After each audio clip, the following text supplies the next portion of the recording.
Hello दोस्तों। Indian vessel act 1917 का जो engineer certificate of competency as engineer of an Indian motor vessel examination criteria जो मेरा Indian vessel में काम करता है मेरा भाइयों, मेरा साथियों, उनको स्वागत है। लास्ट टाइम वीडियो में सेकेंड क्लास का क्राइटेरिया मैंने बताया, फर्स्ट क्लास का भी क्राइटेरिया बताया और एज इंजीनियर का जो क्राइटेरिया है वो मैं आज बताता हूँ। जो लोग एग्ज़ाम पे जाने वाला है, जो मेरा दोस्त, मेरा साथियों, मेरा भाइयों जो एग्ज़ाम पे जाने वाला है वो ध्यान से सुनिएगा। और ये इंजीनियर का एग्ज़ाम पे जाने का लिए आपका जो तरीका, जो तैयारी करना है वो मैं आस्ते आस्ते बताते रहूँगा। ध्यान से सुनना, लाइक करना, शेयर करना और सब्सक्राइब करके रखना, क्योंकि जब जब मैं वीडियो डालूँगा तब तब आते रहेगा नोटिफिकेशन। तो आपका एग्ज़ाम पे जाने का लिए पहले जो ज़रूरत है वो आप 24 ईयर आपका एज का ज़रूरत है। आपका एज मिनिमम 24 ईयर होना ज़रूरी है। प्लस आपका पास first class engine driver certificate of competency as engine driver of an inland vessel, वो टिकट आपका पास होना ज़रूरी है। मतलब फर्स्ट क्लास का टिकट होना ज़रूरी है, आपका एज 24 ईयर्स होना ज़रूरी है, और जो कोई सेकंड क्लास ड्राइवर है, स्विंगिंग वेसल में काम करता है या कोई बड़े जहाज में भी काम करता है, ज़्यादा हॉर्स पावर का इंजन में, वो भी इंजीनियर का एग्ज़ाम दे सकता। उसके लिए महाराष्ट्र मैरीटाइम बोर्ड का जो क्राइटेरिया है वो क्राइटेरिया वो फुलफिल करेगा तो भी वो हायर ग्रेड का एग्जामिनेशन के लिए जा सकता। तो 3 year service first class engine driver, अगर वो 565 bhp और अबव में वो काम करेगा, मतलब 3 साल का सर्विस 565 उसका और अबव। इसका मतलब अगर वो फर्स्ट क्लास ड्राइवर कोई जहाज में इंचार्ज में काम करता है 565 bhp में, तो उसको 3 साल का अगर सर्विस हुआ तो एग्जाम पे वो एलिजिबल होता है, बैठ सकता है। और उसका ज़्यादा हॉर्स पावर होगा तो और अच्छा है, कोई बात नहीं तो उसको 5 साल का फर्स्ट क्लास इंजन ड्राइवर अगर 395 ब्रेक हॉर्स पावर और अबव, मतलब वो खुद इंचार्ज नहीं है फर्स्ट क्लास का, तो उससे छोटा नीचे का 565 bhp का छोटा जहाज है जिसका ब्रेक हॉर्स पावर है 395, तो 395 ब्रेक हॉर्स पावर का जहाज में भी वो अगर 5 साल काम किया तभी भी वो एग्जाम पे बैठ सकता। वो रिटिन में बैठेगा, रिटिन पास होगा तो वो आगे के लिए जा सकता। उसके बाद 1 अगस्त 2018 से उसको एजुकेशनल क्वालिफिकेशन का क्राइटेरिया चेंज हो गया। 1 अगस्त 2018 से एसएससी पास होना जरूरी है, या तो कोई भी बोर्ड का सर्टिफिकेट उसके पास होना जरूरी है, बोर्ड सर्टिफिकेट। जैसा कुछ वेस्ट बंगाल बोर्ड, माध्यमिक बोर्ड, कोई एसएससी बोर्ड, ऐसा कुछ भी बोर्ड का परीक्षा का पास होना जरूरी है। मतलब 10th तक उसको 10th का जो बोर्ड आता है वो बोर्ड पास होना जरूरी है। उसके बाद उसको फिजिकल फिटनेस कोई डीजी अप्रूव वाला डॉक्टर से, डीजी अप्रूव मेडिकल प्रैक्टिशनर आता है, उनसे उसको शारीरिक फिटनेस का सर्टिफिकेट जरूरी है। और जो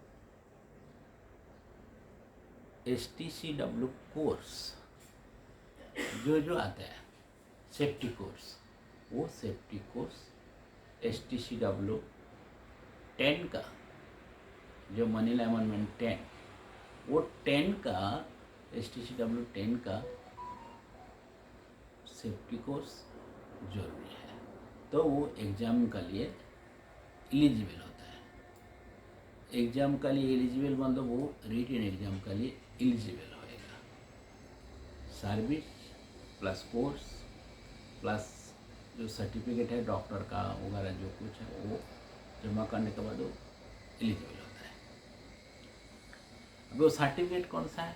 सर्टिफिकेट है सेकेंड क्लास आप दे दिया, फर्स्ट क्लास आप दे दिया, अभी इंजीनियर का सर्टिफिकेट है। आप certificate of competency as engineer of an inland vessel. Actually ये सर्टिफिकेट के बारे में थोड़ा सा मैं बता देता हूँ। अभी आप लोग भी सर्टिफिकेट मिलने का बाद, या तो जिसने मेरा दोस्त लोग, मेरा कॉलीग्स, मेरा दोस्त ऑल इंडिया में जो पास हुआ, वो भी ज़रा अपना सर्टिफिकेट चेक कर लेना। जिसके ऊपर as per rules and regulation of examination government of India का, मेरा ब्लॉग में मैं उसका कॉपी भी मैं ब्लॉग में डाला हुआ हूँ। मेरा मेरा जो ब्लॉग है वो ब्लॉग ज़रा चेक कर लेना। उसमें कोई BHP का मेंशन नहीं है, लेकिन अब उसमें BHP का मेंशन करता है 9 up to 9 less than 960 BHP mention करता है। और उसका लिए मुंबई पोर्ट से मेरा साथियों,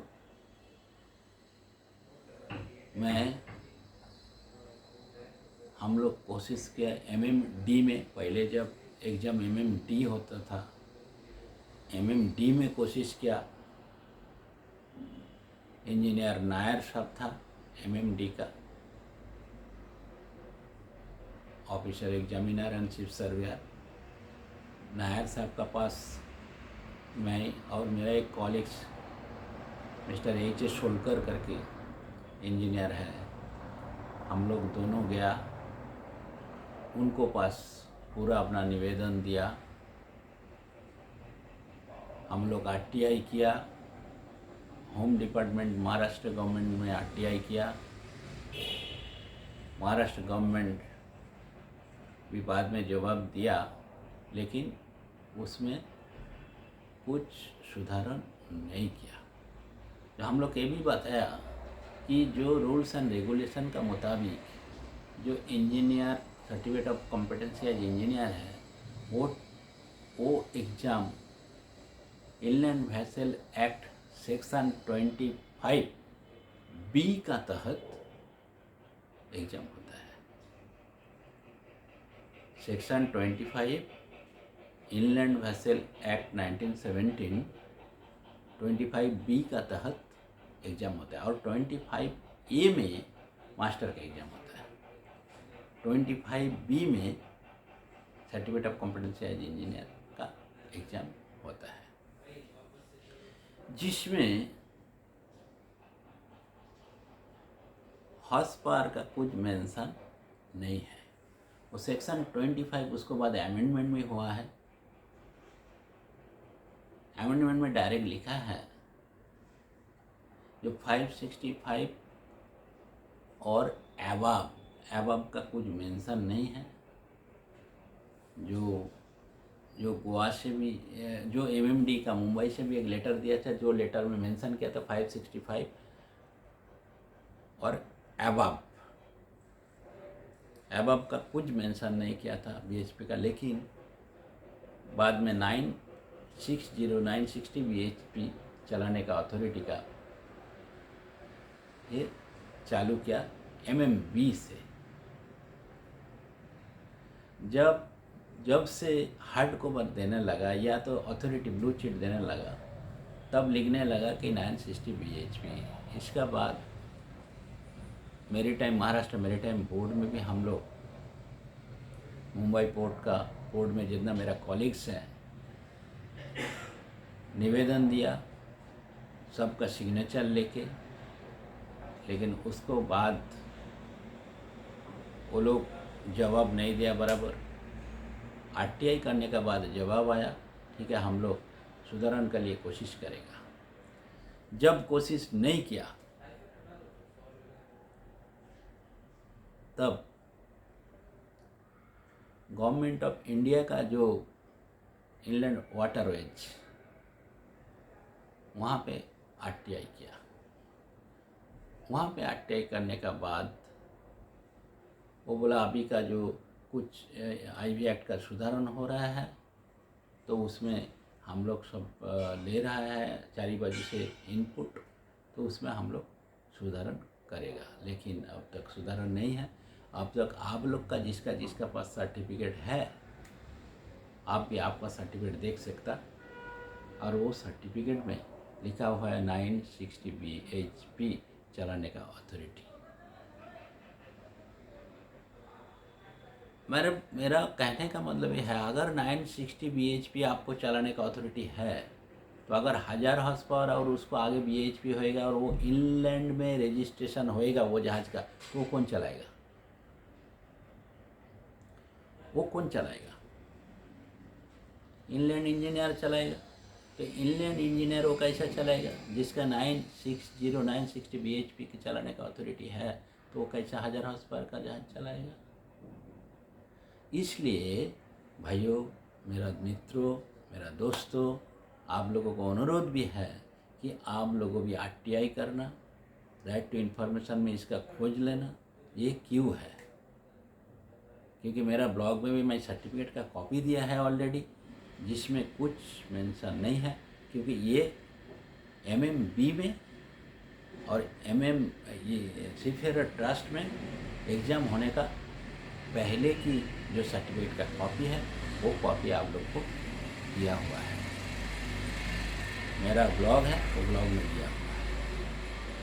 दूसरा एक बात है, जब कॉम्पिटेंसी सर्टिफिकेट है, certificate of competency as engineer, competency certificate का वैलिडिटी कहाँ से आया?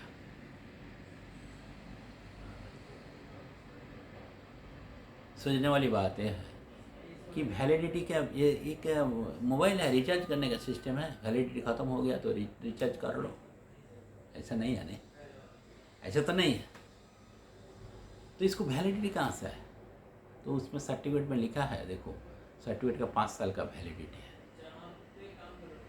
गवर्नमेंट ऑफ महाराष्ट्र का जो सर्टिफिकेट है, जो एमएमबी का महाराष्ट्र मेरीटाइम बोर्ड का जो सर्टिफिकेट इशू करता है, जो सीफेयर ट्रस्ट एग्ज़ाम लेता है और सर्विस प्रोवाइडर है सीफेयर ट्रस्ट, और वो सर्टिफिकेट के ऊपर 5 साल का वैलिडिटी लिख के देता है। आप लोगों का सर्टिफिकेट में आप चेक कर सकते हैं। अगर वैलिडिटी नहीं है तो बहुत अच्छा है, लेकिन किसी का सर्टिफिकेट मैं देखा है, अभी पास हुआ 2020 का एग्ज़ाम में, तो लोग को उसमें वैलिडिटी लिखा हुआ है। जो प्लीज़ मेरा भाइयों, मेरा साथियों, आप लोग आरटीआई भी करना। अगर आप पास हुआ तो आपका सर्टिफिकेट मिलने का बाद आप आरटीआई करके पूछ लेना। जो पास हो गया है, मेरा कॉलीग, मेरा दोस्त, आप लोगों को भी मेरा अनुरोध है, आप लोग राइट टू इन्फॉर्मेशन में ये इन्फॉर्मेशन ज़रूर मांग लेना। मैं भी कोशिश करूँगा, आप लोग भी कोशिश करो, हम लोग सब मिल के इनलैंड वेसल एक्ट को आगे लेके जाएगा, उसको कैसे सुधारण करना है, क्योंकि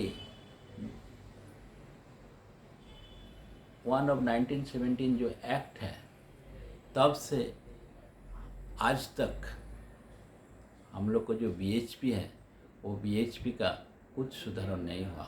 वही बीएचपी रह गया जो 1917 में एक्ट तैयार हुआ था। जो बीएचपी है, बीएचपी का कुछ सुधारण नहीं हो गया। कम से कम 8-10 दफ़े उसका अमेंडमेंट हुआ, लेकिन एक अमेंडमेंट में भी सुधारण का नहीं हुआ। प्लीज़ आप लोग कोशिश करना, अगर सुधारण क्यों नहीं, डीजी शिपिंग का अंडर में जो मर्चेंट शिपिंग एक्ट है उसको जो किलोवाट है वो किलोवाट का सुधारण तरह तरह होते रहता है। एनसीबी क्लास 4, क्लास 1, क्लास 2 इनका सुधारण होते रहता है किलोवाट का।